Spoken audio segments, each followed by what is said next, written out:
निवेदिता, तुम परीक्षित के साथ क्या कर रही हो? अपनी बीवी को परीक्षित के साथ देखकर दिग्विजय के पैरों तले जमीन खिसक गई थी। वो इतना शॉक्ड था कि उसके मुंह से निकले बोल निवेदिता तक पहुंच ही नहीं पाए और बस उसके कानों में गूंजते रह गए। निवेदिता का हाथ परीक्षित के कंधे पर था। उसके चेहरे के एक्सप्रेशंस शांत थे, बहुत शांत। उसने झुकते हुए परीक्षित के कानों में कुछ कहा और चमकती आंखों के साथ परीक्षित के चेहरे पर मुस्कान आ गई थी। निवेदिता परीक्षित के साथ इतना चिपक क्यों रही हैं? वो नजारा देखकर दिग्विजय का कलेजा उसके मुंह को आ गया था। वैसे गौर करने वाली बात यह है कि कल सेरेमनी से पहले परीक्षित रूप महल के प्रेसिडेंशियल स्वीट में जिस औरत के साथ गुल खिला रहा था, वो औरत और कोई नहीं बल्कि दिग्विजय की बीवी निवेदिता थी, जो नहीं चाहती थी कि उसका पति उत्तराधिकारी बने। और देखिए, ऐसा ही कुछ हुआ। उसके चेहरे पर दिग्विजय की बर्बादी की खुशी साफ झलक रही थी। पार्टी में आए गेस्ट्स भी निवेदिता और परीक्षित की क्लोजनेस देखकर शॉक्ड थे, लेकिन शोभित का रिएक्शन एकदम न्यूट्रल था, जैसे मानो उसे निवेदिता के चाल चलन के बारे में पहले से ही पता हो। खैर, इस समय दिग्विजय को रेस्टोरेंट में केवल दो लोग ही नजर आ रहे थे। एक वो औरत जिससे उसने प्यार किया, और दूसरा वो आदमी जिससे वो बहुत नफरत करता था। जैसे तैसे दिग्विजय ने अपने इमोशंस को शांत करते हुए शुभांगी और शुभ का हाथ पकड़ा और सीधा निवेदिता के पास गया और फेक स्माइल के साथ बोला, बेबी हैप्पी। निवेदिता ने इस बार भी दिग्विजय को इग्नोर किया और उसकी आंखें सीधा जाकर अपने बच्चों पर अटक गई। हेलो मेरे बच्चों। एकाएक दिग्विजय की रूह कांप गई। उसे अपनी आंखों पर यकीन नहीं हो रहा था। निवेदिता ने आज तक दिग्विजय को कभी इग्नोर नहीं किया था। अपने 10 साल के रिलेशनशिप में दिग्विजय ऐसा पहली बार होता हुआ देख रहा था। दिग्विजय के साथ जो कुछ भी हो रहा हो, लेकिन शुभ और शुभांगी अपनी मां को देखकर बहुत खुश थे। मॉम यू आर लेट, शुभ ने अपनी मां से चिपकते हुए कहा। निवेदिता ने जवाब दिया, पता है बेबी, आई एम सॉरी, लेकिन अब मैं आ गई हूं ना, अब मैं आप दोनों को कभी अकेला नहीं छोड़ूंगी। यह बोलते हुए निवेदिता ने अपने दोनों बच्चों के गाल पर किस किया और बोली, चलो केक कट करते हैं। यह सही था। 25 लाख का केक ऑर्डर करे दिग्विजय। उस केक में 3 करोड़ के हीरे की अंगूठी छुपाए दिग्विजय, और यहां साला उसे कोई पूछ ही नहीं रहा था। और तो और निवेदिता ऐसे बिहेव कर रही थी जैसे मानो उसका पति दिग्विजय नहीं बल्कि परीक्षित हो। आखिर यह सब चल क्या रहा है? दिग्विजय से और बर्दाश्त नहीं हुआ और फाइनली उसके गुस्से का शोला भड़क उठा था। इससे पहले कि निवेदिता परीक्षित का हाथ पकड़कर गेस्ट्स के सामने केक कट करती, अचानक से दिग्विजय की तीखी आवाज सुनने को मिली, रुक जाओ। दिग्विजय के चेहरे की रंगत पूरी तरह से उड़ चुकी थी और उसकी आवाज सुनकर फाइनली निवेदिता की नजर दिग्विजय पर पड़ी, लेकिन निवेदिता के चेहरे पर शिकन का भी नहीं था। परीक्षित, जो बहुत ही काल्म और कंपोज्ड अंदाज में खड़ा था, यह वही इंसान था जिसने एक दिन पहले दिग्विजय की जिंदगी में तहलका मचा दिया था। और उस इंसान का यहां होना दिग्विजय को कतई गवारा नहीं था। परीक्षित, तुमने मेरे सवाल का जवाब नहीं दिया। आखिर तुम यहां कर क्या रहे हो? जितना मुझे याद है, मैंने तुम्हें मेरी बीवी की पार्टी में इनवाइट नहीं किया है। क्या तुम यूं ही मुंह उठाकर फ्री की दावत बटोरने पहुंच जाते हो? दिग्विजय का गुस्सा साफ नजर आ रहा था। हालांकि दिग्विजय की बात सुनकर परीक्षित के चेहरे पर एक भीनी मुस्कान नजर आई, जैसे मानो दिग्विजय का गुस्सा उसके लिए कोई मायने नहीं रखता हो। और उसी मुस्कुराहट के साथ उसने कहा, रिलैक्स दिग्विजय, मैं यहां बच्चों को देखने और निवेदिता के साथ उसका बर्थडे सेलिब्रेट करने आया हूं, कोई सीन क्रिएट करने नहीं। 2 सेकंड के पॉज के बाद परीक्षित की नजर दिग्विजय के सर पर लगी बैंडेज पर गई और उसकी मुस्कुराहट और भी तीखी हो गई। लगता है कल रात के हादसे से तुम अभी तक पूरी तरह से रिकवर नहीं हुए हो। तुम्हें आराम की जरूरत है, तो तुम आराम करो, गुस्सा नहीं। ऑफ कोर्स परीक्षित ने दिग्विजय का मजाक उड़ाया था और एकाएक दिग्विजय का खून खौल उठा था। वो परीक्षित की बैंड बजाना चाहता था, लेकिन उसकी बीवी का बर्ताव उसे रोक रहा था। जी हां, निवेदिता को लेकर उसके दिमाग में कई तरह के कंफ्यूजन्स क्रिएट हो रहे थे और वही सोच सोचकर वो बहुत दुखी था। वो कमीना निवेदिता के सामने मुझसे बदतमीजी कर रहा है और वो शांति से ये सब कुछ देख रही है। सही मायनों में देखा जाए तो दिग्विजय को समझ नहीं आ रहा था कि निवेदिता ऐसा क्यों कर रही है, लेकिन उसे इतना पता था कि ये सब परीक्षित की वजह से हो रहा है। परीक्षित, तुम्हें मेरी पर्सनल लाइफ में इंटरफियर करने की कोई जरूरत नहीं है। ये बीवी बच्चे मेरे हैं और उनका ध्यान रखना मुझे अच्छे से आता है। अब चुपचाप यहां से दफा हो जाओ, वरना कल रात का मुक्का याद है ना, तुम्हारे सारे दांत तोड़ दूंगा। ये बोलते हुए दिग्विजय की छाती गुस्से से फड़फड़ा रही थी, लेकिन दिग्विजय की धमकी का असर परीक्षित के चेहरे या उसकी बॉडी लैंग्वेज पर देखने को नहीं मिला, बल्कि उसने कहा, लगता है तुम्हारे सर पर काफी गहरी चोट लगी है। उस एक मुक्के के बाद तुम्हारा क्या हश्र हुआ? शायद वो तुम्हें याद नहीं। तुम कहो तो याद दिला दूं।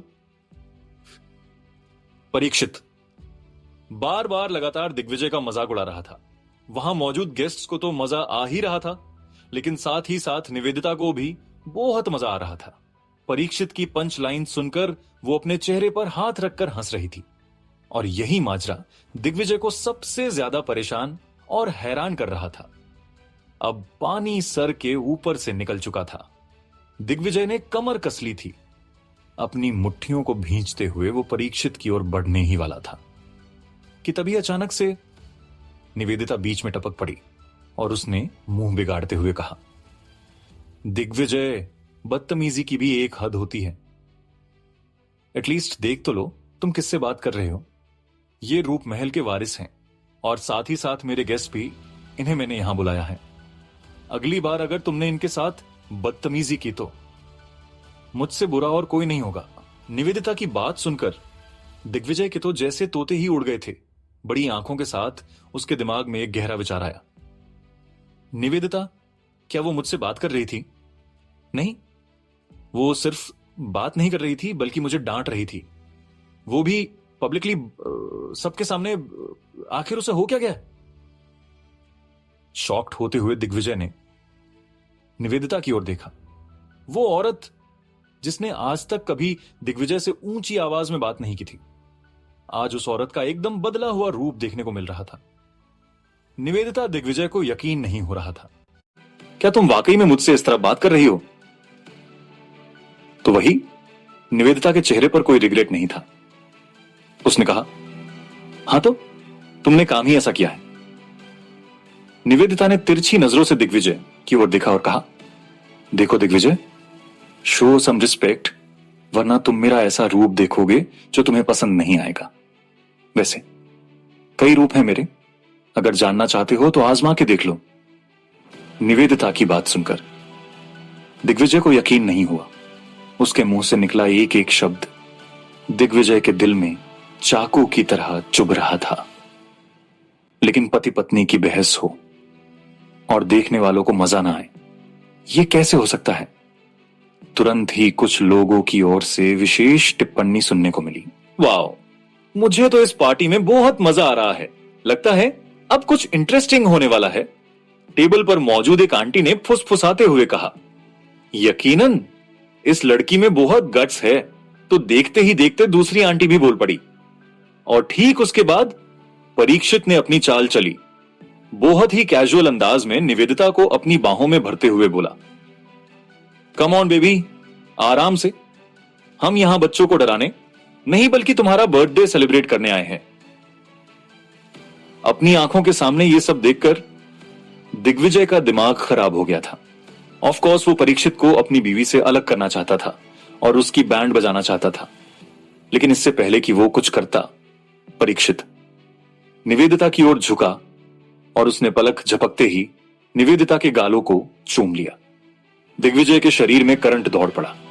एक सेकंड के लिए उसे लगा कि निवेदिता परीक्षित को धक्का देगी, पीछे मुड़कर उसके चेहरे पर चमाट बजाएगी।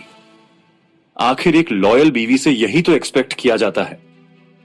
लेकिन निवेदिता ने ऐसा कुछ नहीं किया, बल्कि उसने भी परीक्षित के गाल चूम लिए थे। नहीं नहीं, यह नहीं हो सकता, वो मेरी बीवी है। पिछले आधे घंटे से दिग्विजय काफी कुछ सहन कर रहा था, लेकिन अब तो हद पार हो गई थी। उसने आव देखा न ताओ और सीधा परीक्षित पर लपक पड़ा। लेकिन निवेदिता दिग्विजय से कहीं गुना फास्ट निकली, और इससे पहले कि दिग्विजय और परीक्षित का आमना सामना होता, निवेदिता ने बीच में आकर उन दोनों के बीच अच्छी खासी दूरी बना ली थी। और अपनी बीवी का यह अंदाज देखकर दिग्विजय लिटरली टूट सा गया था। निवेदिता, ये तुम क्या कर रही हो? तुम मेरी बीवी हो, मेरे बच्चों की मां हो, और यहां सरेआम एक पराये मर्द से चिपक रही हो। उसे किस कर रही हो? क्या यही तुम्हें शोभा देता है? ऐसा लग रहा था जैसे दिग्विजय किसी भी पल रो देगा। हालांकि उसकी आंखें निवेदिता से जवाब मांग रही थी। दिग्विजय, निवेदिता की आवाज में असीम शांति थी। मुझे लगता है अब तुम्हें सच बताने का समय आ गया है। निवेदिता की बात सुनकर दिग्विजय का दिल सहम उठा। कहीं ना कहीं उसे तूफान से पहले होने वाली शांति का एहसास हो गया था। कैसा सच? दिग्विजय के मुंह से आवाज तक नहीं निकल रही थी। निवेदिता ने बिल्कुल हेजिटेट नहीं किया और ना ही सच बताते हुए उसकी पलकें झपकी। तुम इन बच्चों के बाप नहीं हो। निवेदिता के मुंह से निकले उन शब्दों को सुनकर दिग्विजय को गहरा धक्का लगा। उसके हाथ कांपने लगे और एक पल के लिए उसकी आंखों के सामने अंधेरा छा गया था। उसे अपनी जिंदगी बेरंग सी लगने लगी थी। निवेदिता, बस करो यार, मजाक की भी एक हद होती है। बच्चों के बारे में मैं कोई मजाक नहीं लूंगा। निवेदिता ने काफी बड़ी बात कह दी थी, जिसे पचाना दिग्विजय के लिए बिल्कुल भी आसान नहीं था। कहीं ना कहीं उसे लग रहा था कि अभी कोई आएगा और उससे कहेगा कि वो बस एक जोक था, या प्रैंक, और या फिर कोई सेटअप। लेकिन ऐसा कुछ नहीं हुआ। किसी के मुंह से एक शब्द तक नहीं निकला। अपने होंठों को दांतों से चबाते हुए निवेदिता ने अपना पर्स खोला और एक एनवलप बाहर निकाला। ये लो। उस एनवलप को दिग्विजय की ओर बढ़ाते हुए बोली, इस एनवलप में डीएनए टेस्ट रिजल्ट्स हैं, तुम खुद देख लो। दिग्विजय का कलेजा उसके मुंह को आ गया था। कांपती उंगलियों से उसने वो एनवलप खोला और अंदर का मैटर देखकर एकदम बेसुध हो गया। नहीं नहीं, यह सच नहीं हो सकता। इतने सालों से निवेदिता ने दिग्विजय से जो सच छुपा कर रखा था, वो फाइनली परीक्षित के वारिस बनते ही सामने आ गया था। जी हां, शुभ और शुभांगी दिग्विजय के बच्चे नहीं थे, वो परीक्षित और निवेदिता के बच्चे थे। लेकिन सोचने वाली बात यह है कि अगर परीक्षित वारिस नहीं बनता तो क्या यह सच कभी सामने आता? अगर आता भी तो कब? खैर, अब यह सवाल बिल्कुल भी लाजमी नहीं है, क्योंकि सच तो यही था कि दिग्विजय उन बच्चों का बाप नहीं था। उन रिपोर्ट्स को देखकर दिग्विजय की आंखों में आंसू आ गए थे। जैसे तैसे उसने निवेदिता की ओर देखा, लेकिन निवेदिता को अपने पति की कोई फिक्र नहीं थी। उसके चेहरे पर एक अजीब सी कठोरता थी, जैसे मानो वो अपने पति को नहीं बल्कि किसी अजनबी को देख रही हो। और परीक्षित, वो ये सब नजारा देखकर हंस रहा था। उसके चेहरे पर एक असीम सेटिस्फैक्शन नजर आया, जैसे मानो वो सालों से दिग्विजय को इस सिचुएशन में देखना चाहता हो। खैर, कल दिग्विजय से उसका रूप महल छीना गया था और आज निवेदिता अपने बच्चों को उससे छीन रही थी। दिग्विजय की आंखों से आंसू किसी झरने की तरह बह रहे थे। कुछ गेस्ट्स शॉक्ड नजर आए तो कुछ के लिए यह एक गॉसिप कंटेंट था। अपने दोस्त को इस हाल में देखकर शोभित को बिल्कुल अच्छा नहीं लग रहा था, लेकिन चूंकि यह दिग्विजय का फैमिली मैटर था, इसलिए शोभित ने बीच में आने की कोशिश भी नहीं की थी। क्यों निवेदिता, क्यों? तुमने मेरे साथ ऐसा क्यों किया? मैंने तुम्हारे लिए क्या कमी रखी? ऐसा कौन सा पाप कर दिया जो तुमने मुझे धोखा दिया? कल दिग्विजय के पिता ने उसकी मां के सामने अपनी सच्चाई बयां की थी और आज निवेदिता अपनी सच्चाई का पाठ खोल रही थी। क्या अजीब किस्मत पाई है मां बेटे ने। सच्चे प्यार की जगह उन्हें सिर्फ धोखा ही मिला। अपने पति को इस हाल में देखकर भी निवेदिता को कोई दया नहीं आई, बल्कि भीनी मुस्कान के साथ उसने दिग्विजय की ओर देखकर कहा, दिग्विजय, अब बात यहां तक पहुंची गई है तो मैं तुम्हारे लिए चीजें और आसान कर देती हूं। दिग्विजय के सर पर एक कई पहाड़ टूट रहे थे। ऐसे में उसका दिमाग एकदम होच पोच हो गया था। मतलब, क्या तुमने मुझसे और भी कुछ छुपाया है? निवेदिता ने मुस्कुराते हुए कहा। मैंने नहीं। तुम्हारे बाप ने तुम्हारे पापा कभी नहीं चाहते थे कि तुम उनके वारिस बनो। तुम्हें क्या लगता है तुम्हारे पिता को तुम्हारे भाग्य में राजयोग ना होने के बारे में नहीं पता था? बहुत पहले से पता था। कल जो हुआ वो तो सिर्फ जनता के सामने दिखावा था। उनकी नजरों में हमेशा से परीक्षित ही उनका असली वारिस था। तभी तो इतने सालों से वो बिजनेस में अकाउंटेंट था, जिससे पैसों का हेर फेर कर सके और किसी को कोई शक भी ना हो। थैंक्स टू माय फादर, उन्हें पहले से ही इस बारे में पता था। मैं सालों से परीक्षित के साथ हूं और हमारा एक शानदार सीक्रेट रोमांटिक रिलेशनशिप रहा है। तुम तो अक्सर बिजनेस ट्रिप्स पर जाते रहते थे, मुझे पता ही नहीं चला उसने कब तुम्हारी जगह ले ली। ये बोलते हुए निवेदिता ने अपना सर परीक्षित के कंधे पर टिका दिया था। परीक्षित ने निवेदिता की ओर देखा। उसकी आंखों में जीत साफ नजर आ रही थी। हां, यह सच है। मैं और निवेदिता, हम एक पावर कपल है। और एक बार फिर परीक्षित ने निवेदिता को चूम लिया था। क्या दिग्विजय एक साथ इतना सारा सदमा बर्दाश्त कर पाएगा? अपनी बीवी की सच्चाई जानने के बाद उसकी ओर से कैसा रिएक्शन देखने को मिलेगा? क्या दिग्विजय और परीक्षित की लड़ाई देखने को मिलेगी? क्या दिग्विजय अपनी बीवी से बदला लेगा? आखिर क्या करेगा दिग्विजय? क्या उसके पास ऐसा कोई रामबाण है जिससे वो निवेदिता और रणविजय सिंह की किस्मत डुबा सके? और या फिर एक नए दिग्विजय का जन्म होगा? क्या होगा आगे जानने के लिए सुनिए किंग ऑफ कर्मा, सिर्फ और सिर्फ पॉकेट एफएम पर। आखिर